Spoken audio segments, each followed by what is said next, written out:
what's up mga turpapit? Ang menu natin ngayon ay itong labong. So nabalatan na natin to. Kaya ito babalatan din. Tapos saka ikukuskus dito. Yan. Siyempre may gata ito tsaka okra, tapos saluyot, hipon, saka mais na puti. Okay, mamaya na lang ulit. So what's up mga turpapits?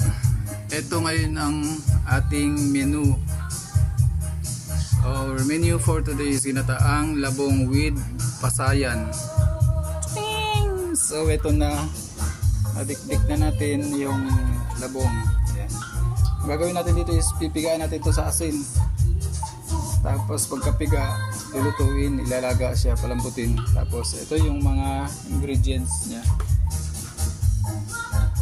Okra, saluyot, gata, mais, tsaka yung pasayan. Ayan. Alam niyo mga turpapits kasi, pag ito yung niluto nyo, tapos makikita ng mga OFW, makababayan natin, mga kaibigan natin sa abroad, ay sigurado magtatakam yung mga yon. Hindi ko lang, hindi ko maripas pa uwi yun para makatikim ng ganito.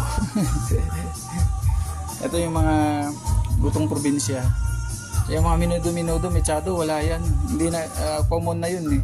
Common na mga ulam na yun. Pero yung ganito, nako, inggitin nyo yung mga kaibigan nyo sa abroad.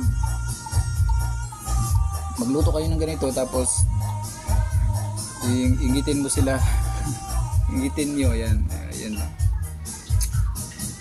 Lalo na mamaya pagluto na to. Ay, nako po, Diyos ko po. See you! So ayan na mga turpapits.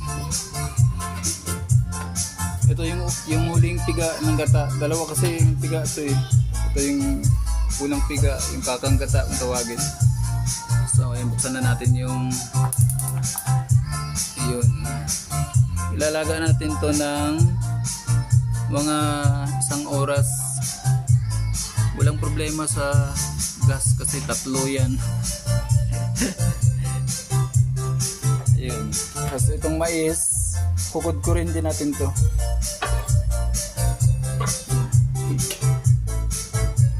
Yan. So, napigaan na natin yung labong.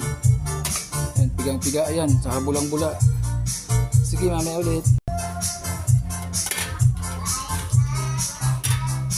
So, lagyan na natin yung tinadkad natin ng mais mga turpapits.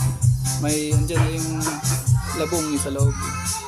So sabay natin sa laga yung mais para lumambot. Matagal din kasi ito ilaga yung mais eh. So sabay na natin sa labong.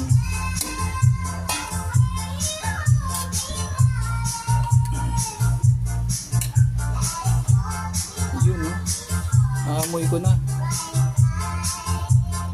Wow.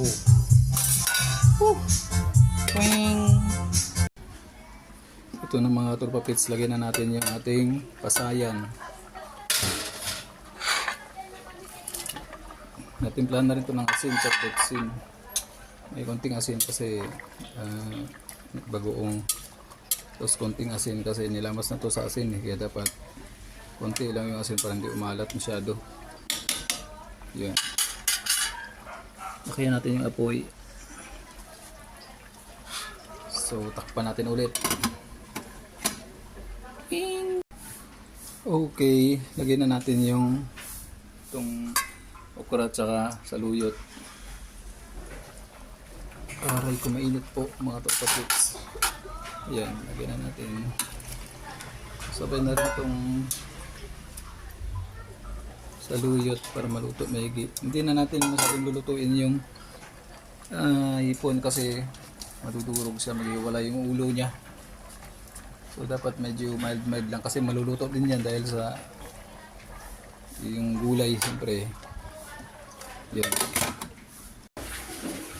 Ayan na mga turpapits. Luto na to. Tingnan nyo sa bintana. Tchanan! Yun. Ito yung kinakatakkaman ng mga kababayan natin OFW sa ibang bansa na namimiss nila So yan, pag nakita nila to, naku, baka magkaripas pa uwi. So shout out dyan sa ating mga OFW na masasipag. Okay, tara na. So ayan ang mga tropapits, ang ating nilutong labong na may pasayan. Ayan mga tropapits. With mais. Wow. So kainan na. Charan.